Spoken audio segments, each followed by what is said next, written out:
5 सितंबर 1962 को एक स्टूडेंट का ग्रुप अपने टीचर डॉक्टर सर्वपल्ली राधाकृष्णन का बर्थडे सेलिब्रेट करने गया था। लेकिन राधाकृष्णन जी स्टूडेंट और टीचर्स के बीच की रिस्पेक्ट और रिलेशंस को हमेशा अच्छा बनाए रखने के लिए ये कहते हैं, instead of celebrating my birthday it would be my proud privilege if 5 September is observed as teachers day. जिस कारण इसी डेट के बाद भारत में हर साल टीचर्स डे मनाया जाता है। लेकिन सवाल ये आता है कि कौन और क्या थे डॉक्टर सर्वपल्ली राधाकृष्णन जी, आखिर ये अपने लाइफ में एजुकेशन से कितना अचीव किए थे। बिना टाइम वेस्ट किए चलो शुरू से शुरू करते हैं। डॉक्टर सर्वपल्ली का जन्म 5 सितंबर 1888 में मद्रास के तिरुतानी गांव में एक तेलुगु स्पीकिंग नियोगी ब्राह्मण फैमिली में हुआ था। इनका शुरुआती जीवन तिरुतानी और तिरुपति में इनकी माता सर्वपल्ली सीता और पिता सर्वपल्ली वीरा स्वामी के साथ हुआ था। शुरुआती शिक्षा कंप्लीट करने के बाद 1896 में हाई स्कूल तिरुपति से और हायर सेकेंडरी स्कूल वालाजपे से कंप्लीट किया, जिसके बाद इन्होंने स्कॉलरशिप की मदद से वेल्लोर के वोरीज कॉलेज को ज्वाइन किया और कुछ समय बाद वो वहां से स्विच करके मद्रास के क्रिश्चियन कॉलेज में आ जाते हैं। लेकिन क्रिश्चियन कॉलेज में होने के बावजूद भी वो हिंदुइज्म को बहुत फॉलो करते थे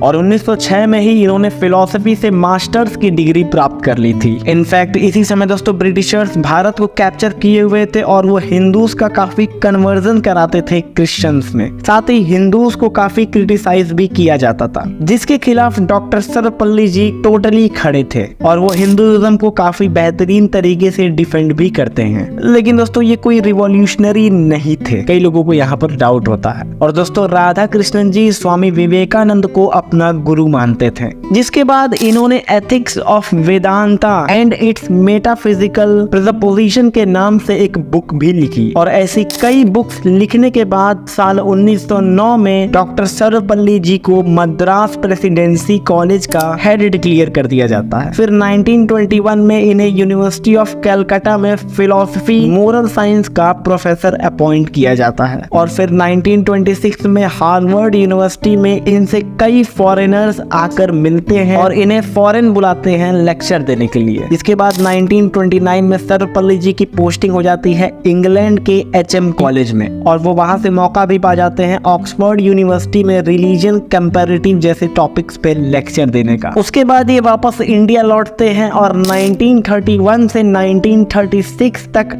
आंध्र यूनिवर्सिटी के वाइस चांसलर के रूप में सर्व करते हैं और 1937 में इन्हें नोबेल प्राइज से सम्मानित भी किया जाता है। फिर दोस्तों 1939 में मदन मोहन मालवीय द्वारा सर्वपल्ली जी को BHU यानी बनारस हिंदू यूनिवर्सिटी के वाइस चांसलर के रूप में बुलाया जाता है और वो इसे ज्वाइन भी कर लेते हैं। फिर जनवरी 1948 को वो वहां से हट जाते हैं, क्योंकि दोस्तों अब देश आजाद हो चुका था और जैसे ही देश के प्राइम मिनिस्टर चुने जाते हैं और पहले वाइस प्रेसिडेंट भी चुने जाते हैं, नेहरू जी इन्हें पॉलिटिक्स में ले आते हैं, क्योंकि नेहरू जी इन्हें काफी पसंद करते थे, इनकी अचीवमेंट्स का काफी रिस्पेक्ट करते थे, जिनका नाम डॉक्टर सर्वपल्ली राधाकृष्णन था। और इसी तरह से डॉक्टर सर्वपल्ली जी ने अपना करियर शिक्षा के दम पर स्थापित कर दिया, जिसके बाद 17 अप्रैल 1975 को इस देश के महान शिक्षक डॉक्टर सर्वपल्ली राधाकृष्णन जी का निधन हो गया। आई होप आप टीचर्स डे की इम्पोर्टेंस सर्वपल्ली जी के अचीवमेंट्स को देखकर समझ चुके होंगे। ऐसी और वीडियोस देखने के लिए हमसे जुड़े, मिलते हैं अगली वीडियो में। जय हिंद, जय भारत।